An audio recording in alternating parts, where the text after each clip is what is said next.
What to do when everything sucks. That's today's topic. It's Dr. Mary, and we're continuing our 6-part series to really exploring how to awaken your inner goddess. So today's step is really learning to exercise your goddess power. But when you really get down to it, it's really about how to refocus and raise your vibration when life is not going so well. So we've been talking about the importance of acknowledging what brought you to this point. And that probably included some times that were not great. Otherwise, you wouldn't have had the moments that led you to this point where you realized you didn't want to keep living life that way. We talked about the importance of loving and accepting who you are.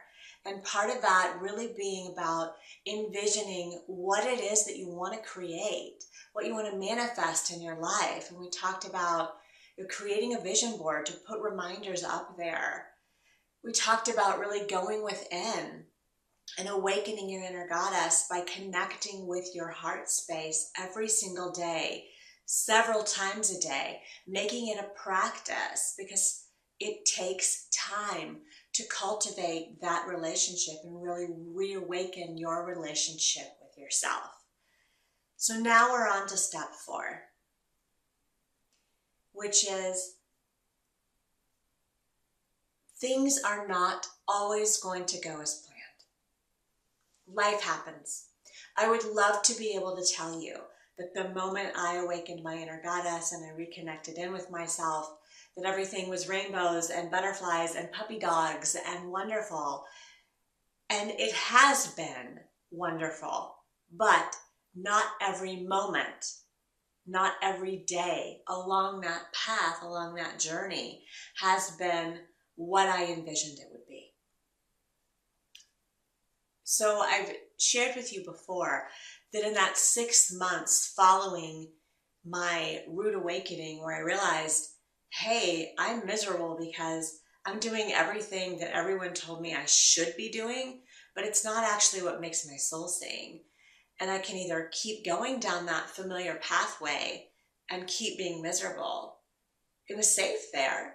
It was comfortable because I knew it. It was familiar. But I was wilting on the inside. Or I could take a step in the direction of really living a life that I want and following that inner guidance inside me. And that is ultimately the choice that I made. But it was not without hiccups. So I was talking to a client the other day and she said, when are we done? When do we get there? When do we stop having problems? When does life stop happening for us? And I said, it never does.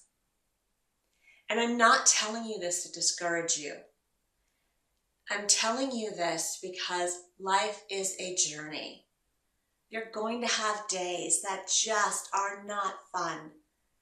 You're going to shine your light and speak your truth, and people are going to attack you for doing so. What I'm saying is, do it anyway. Exercise your goddess power. I've been on this path for several years now. This morning, actually in the past 12 hours alone, I've received 2 really critical emails from individuals who are on my mailing list. The old me, before I had my aha moment, before I started walking this path, would have said, oh, I'm done. People are criticizing me. I must be doing something wrong. I'm not good enough. Who am I to keep doing this? I need to shut the website down. I need to stop doing the videos, stop doing the podcast. I just need to stop everything and go hide in my hole where it's safe and go back to that road that I was on of the shoulds, of the familiar. But that's not who I am anymore. I awakened my inner goddess. And I know that for the one person who sent me 2 scathing emails in the 12-hour period, that is her journey. That is her issue. About a decade ago, when I first really was starting on this path, I was working with a woman who was a healer and a teacher, and she was mentoring me for about a year. And she said something to me that at the time she said it, I didn't even believe her. But as the years have gone by, it really finally sunk in. And her piece of advice was this: what other people think about you is not your concern. What other people think about you is not your concern. Now, I know that you're probably going, how can it not be my concern if they're criticizing me and attacking me, if they're coming after me for speaking my truth, if they're combative or getting defensive? How is that not my concern? What she meant by that is that if you're good here, if you're connected into your heart space, your inner goddess, if you're living your life as much as possible from that space, life is still going to happen. There will always be people that you can't please, no matter what you do. So you might as well do what's best for you. Do what your inner goddess is telling you. Do what your soul is calling you to do. Exercise your goddess power. There will be days that are not fun.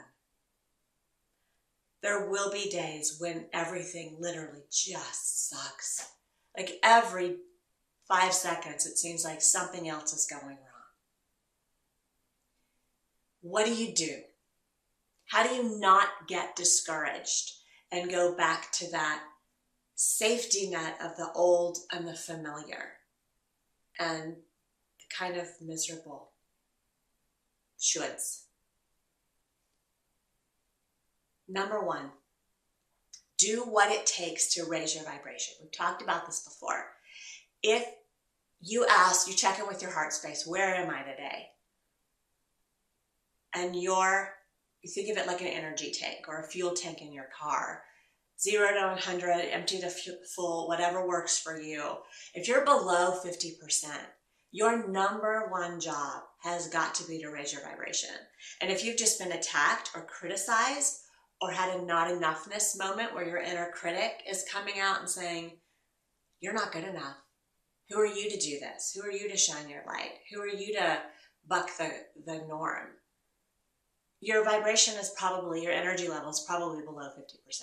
So in that moment, check in with yourself. And then of course, the next question, as we've talked about before, has got to be, what do I need to do for me right now to raise my vibration? Do that. And it really helps if you have a list of things with you, mentally or written down at all times, that help raise your vibration. So for me, one of the things that I do is listen to music. I have some songs that just make me happy. Pharrell Williams' Happy is on that list. Maybe that's a song that you like, maybe it's not. Have a playlist. If music is your thing, if you like listening to music, have a playlist that helps make you feel better and raises your vibration. Come up with a list of 5 to 10 things to do when everything just is going not the way you want it to. So is it singing at the top of your lungs? Is it listening to your favorite music? Is it going outside? Is it journaling? Is it dancing? Is it painting? Have that list. You know you best. I can't tell you what's going to raise your vibration. Only you could do that. So check in with your heart space. Check in with your inner goddess in a time when you're not down in the dumps, and make that list. These are the things I know that are going to make me feel better, and just do them. Do them until you're above that 50% mark. Then when you're at that space, then you can decide, okay, why did this happen for me? I'll go back to what we were talking about a couple of weeks ago, when you're acknowledging what brought you to this point. Why is this happening for me right now? What's the lesson here? Hard to see it when you're down in the muck, but once you've raised your vibration, then go back and have that conversation with yourself. And if that conversation that you're having with yourself is sucking you back down, stop. raise your vibration. So it may be an alternating practice of, okay, go outside for a little while and then come do some soul searching, deep diving journaling, and then go back and listen to some music to put you in the, a good space again, and then go back and look at it again. And some of the things that I want you to think about is oftentimes our interactions with other people are what drag us down. So like the scathing emails that I've gotten in the past 12 hours from the same woman. So in that situation, I raise my vibration and then I'm like, okay, what's the lesson here? And do I really need to do anything about it? Because again, that goes back to my mentor from about a decade ago, advice to me. What other people think about you is not your concern. I put it out there into cyberspace that I was pretty darn excited about something. And she was not excited for me. And she actually came back and attacked me for what I was excited about. And is that my concern? Is it fair to me? Is it fair to all of the other people who are excited too, for me to allow her to drag me down? I'm going to tell you what I'm excited about. I got it right here. So one of my co-authored books just came out on the 16th of August. So it's called Gratitude and Grace. And it talks about how life happens for you. And it's 38 women, including me, who have stories of empowerment and how they took a really bad situation and turned it around. There's all kinds of stories in here for all different kinds of women. And so in my email, I was really excited, and I was talking about how I was so excited that this book was finally coming out. And I got attacked for that. And so in that moment, once I took it to heart, and I was like, oh my gosh, like I felt really bad because she was so critical of me. And I thought, okay, I can let her bring me down, or I can keep telling people about this book because I believe in it. And I believe that the stories in this book are powerful. And I believe that it's going to get in the hands of the people who need to read it most. And that maybe not all 38 stories touch them. But if one of the 38 stories touched them, then we collectively as co-authors have done our job. And so when I did the reframe of that situation, I was able to see the forest for the trees. I was able to say, okay, that's one woman who obviously has something going on. What other people think about me is not my concern. That was a situation where I really could honestly say, I don't need to engage. I don't need to let what she's saying get to me. I need to keep sharing my message and shining my light and letting people know, hey, there's this awesome book out there. It's called Gratitude and Grace. If it resonates with you, awesome. Go pick yourself up a copy. It's on Amazon. If it doesn't, fine. And trust in my heart that it's going to get in the right people's hands who need to read one or more of the stories in this book. So, moral of the story. Does it get any easier? Yes and no. As you learn the tools, it becomes easier to recover from a setback. You're still going to have setbacks though. As I was talking to my client the other day, I used the analogy of an onion. I said, this awakening process is like peeling away layers of an onion.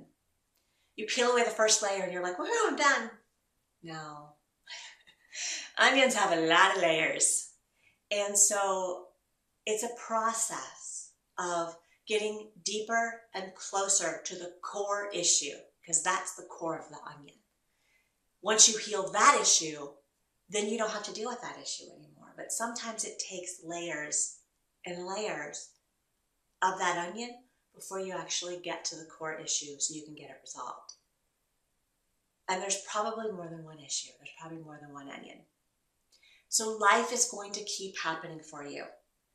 The key is you have a choice in how you act and how you react to life happening for you. You can't please everybody. You're going to have bad days.